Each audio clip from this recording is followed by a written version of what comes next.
Dans cet appartement, les portes intérieures doivent encore être installées dans le couloir. Pour préserver l'élégance de ce petit espace, nous avons choisi des portes invisibles qui s'intégreront subtilement dans notre couloir ouvert, ce qui permettra de conserver une sensation d'espace optimale. Nous procédons à l'installation à l'aide d'un kit d'autoconstruction. Mais avant de commencer, nous devons évidemment mesurer les embrasures de portes. Sur la base de ces mesures, nous pouvons choisir les portes appropriées. Gardez à l'esprit une marge minimale de 3,5 cm sur les côtés et en haut. Si votre embrasure mesure 80 cm, comme c'est le cas ici, votre porte doit avoir une largeur maximale de 73 cm, soit 80 moins 2 fois 3,5. En hauteur, il ne faut compter qu'une marge de 3,5 cm dans le haut. À l'aide du plan, nous avons défini comment les portes devaient s'ouvrir et se fermer. Dans une petite pièce, comme la toilette, il est préférable pour des raisons de sécurité que la porte s'ouvre vers l'extérieur. Si vous avez un couloir étroit et que votre chambre est suffisamment spacieuse, il est préférable que la porte s'ouvre vers l'intérieur. Pour l'orientation, songez également à la position de vos interrupteurs afin qu'ils ne se trouvent pas derrière la porte lorsque vous entrez. L'assemblage du cadre de la porte est la première étape de l'installation de la porte. Tous les éléments de ce cadre sont livrés en un seul paquet.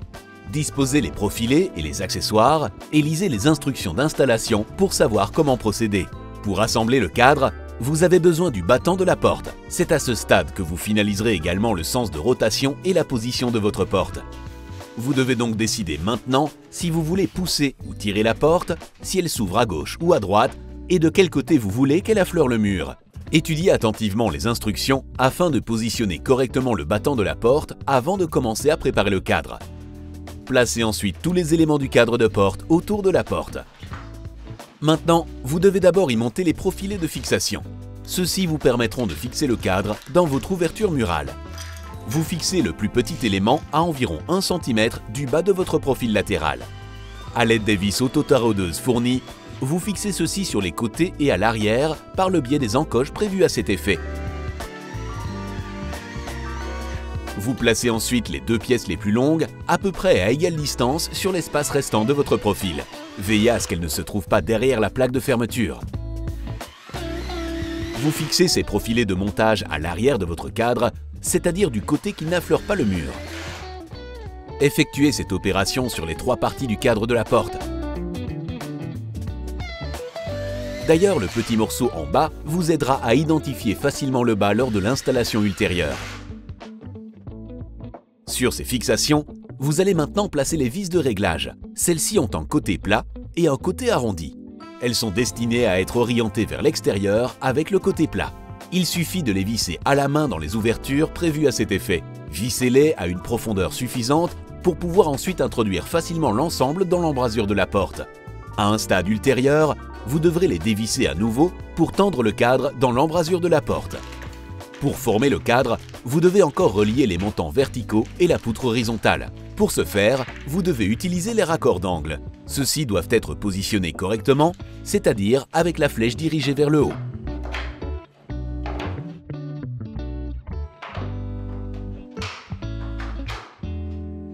En haut de l'angle, vous vissez légèrement en biais.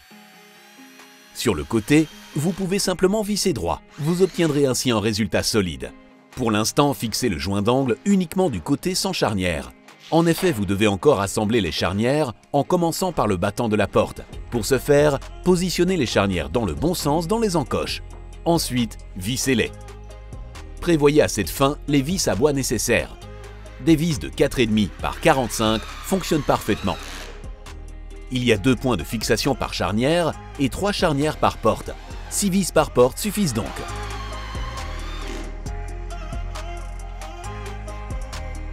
Il est conseillé de ne pas encore serrer complètement ces vis, car vous allez maintenant positionner le profilet de la porte sur l'autre partie de votre charnière. Pour que cela se fasse en douceur, il est prévu d'avoir un peu de jeu dans la position de vos charnières dans le battant de la porte.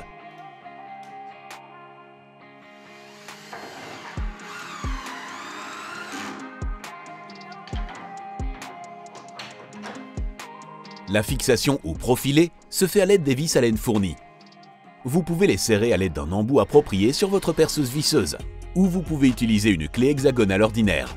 Avant de serrer définitivement la charnière, vous devez encore déterminer le dégagement au plancher de votre porte. Dans la plupart des cas, il s'agit de 3 mm. mais il est parfois nécessaire de l'adapter en fonction de votre ventilation.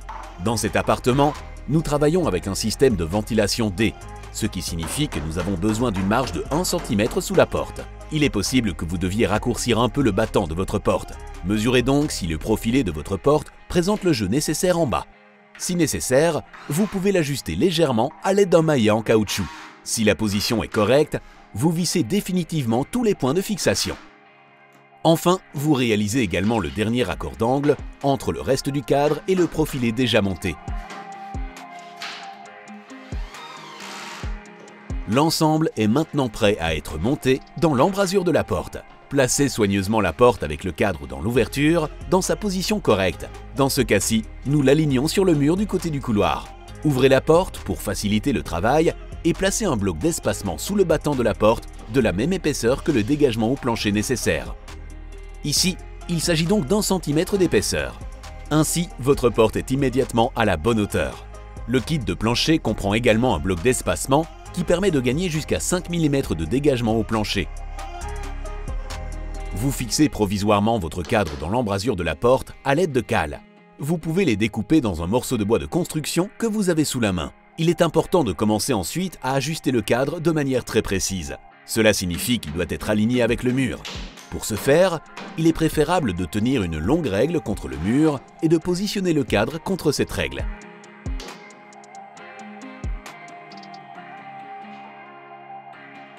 Avant d'indiquer toutes les autres directions, vous préparez tous vos points d'attache. Marquez-les afin de pouvoir prépercer les trous.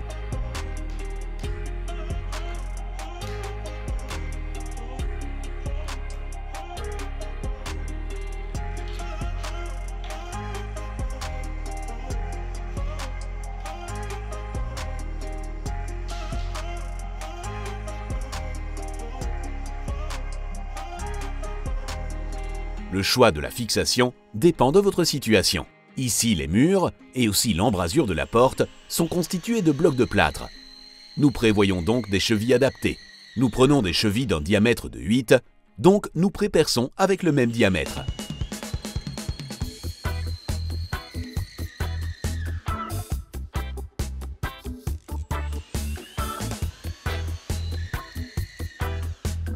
Utilisez ensuite les chevilles dans leur emplacement et glissez le cadre de la porte en place.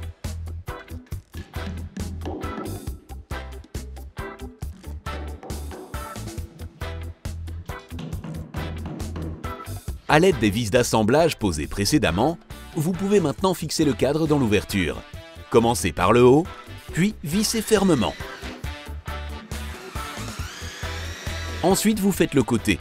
Là, vous posez simplement les vis, donc sans les visser tout de suite, car il faut d'abord vérifier la position horizontale. Cela signifie que le cadre de votre porte doit être parfaitement perpendiculaire. Vérifiez-le à l'aide d'un niveau à bulles et mesurez également l'espace entre votre profilé et le mur. Les vis de réglage ne peuvent combler qu'un certain espace. Il peut donc être nécessaire d'utiliser un morceau de bois pour compenser la différence. Insérez du bois résiduel ou du multiplex de l'épaisseur appropriée derrière chaque vis de réglage, de sorte que le profilé soit soutenu de manière adéquate partout lorsqu'il est vissé et qu'il ne se déforme pas. Vous pouvez ensuite ajuster les vis de réglage pour fixer votre position idéale. Vous pouvez ensuite la fixer complètement en serrant les vis.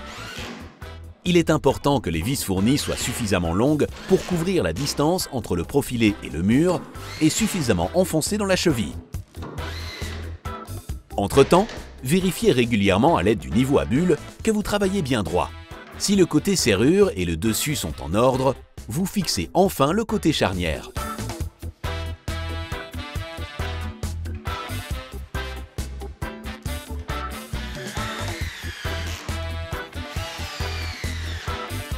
Une fois votre cadre entièrement fixé, vérifiez que votre porte ferme bien et que vos jonctions sont régulières. Pour ce faire, vous pouvez un peu réajuster les charnières. La hauteur, la profondeur et la position latérale de votre battant de porte peuvent être réglés de cette manière. Vous devez maintenant remplir les joints entre le cadre et l'embrasure de la porte avec de la mousse PU.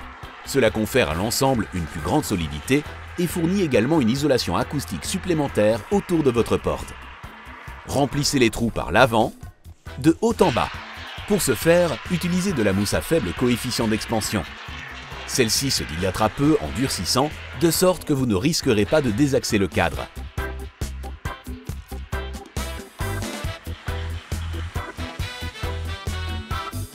Pour monter la garniture de porte, c'est-à-dire la serrure et la poignée de porte, vous aurez besoin du gabarit inclus dans l'emballage. Découpez-le et prépliez-le sur les lignes pointillées. Insérez ensuite la serrure dans son emplacement et tenez le gabarit de perçage exactement au-dessus d'elle de manière à ce que les trous correspondent.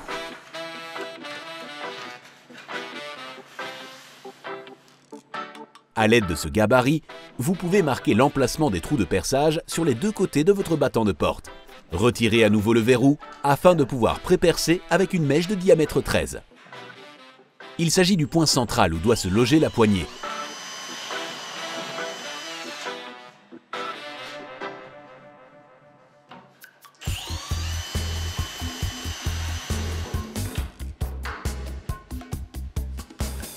En utilisant le trou prépercé, vous allez maintenant agrandir l'ouverture à l'aide d'un foret trépant ou d'une mèche papillon. Vous trouverez le diamètre de cette ouverture dans la notice explicative de votre poignée. Dans ce cas-ci, nous utilisons un foret trépant muni d'une tige de centrage spéciale qui s'insère précisément dans la serrure pour réaliser un trou de 22 mm. Pour utiliser ce foret spécial, il faut toutefois que la serrure soit en place au moment du perçage. Quel que soit le type de foret utilisé, une fois les trous réalisés, vous pouvez visser la serrure dans l'ouverture. Prévoyez des vis à bois à cet effet.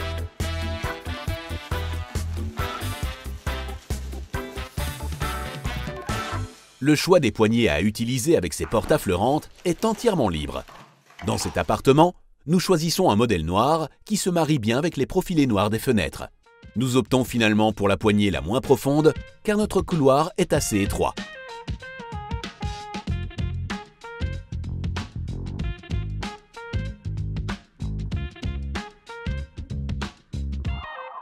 Insérez la poignée et la rosace dans la goupille de la poignée de porte. Il s'agit d'une rosace subtile, invisible. Il faut donc veiller à ce qu'elle soit parfaitement alignée avec la poignée. Si la position est correcte, retirez délicatement la poignée de la porte en laissant la plaque bien en place. Vous pouvez ainsi la fixer à l'aide de vis à bois. Le préperçage n'est pas nécessaire dans ce cas-ci, car il ne faut pas utiliser de vis trop grandes. Vous fixez les poignées en les glissant des deux côtés de la goupille et en les serrant sur la porte. Avec un petit boulon à tête hexagonale en bas, vous assurez finalement une fixation invisible.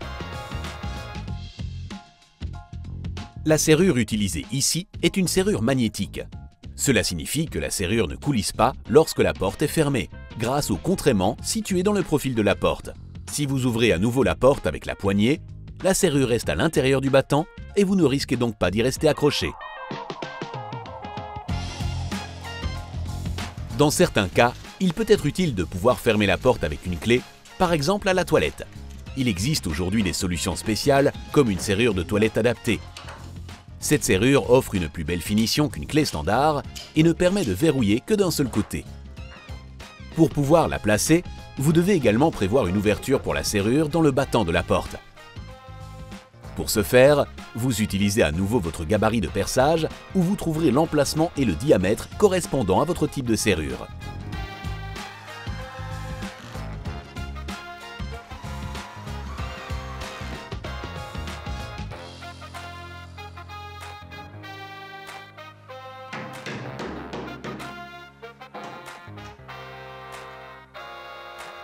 Après avoir percé les trous, ce qui doit être fait de manière très précise et soignée, vous assemblez la serrure de la toilette avec la rosace assortie sur son emplacement. Veillez à insérer la poignée de commande sur le bon côté de votre battant de porte avant de serrer la vis à laine.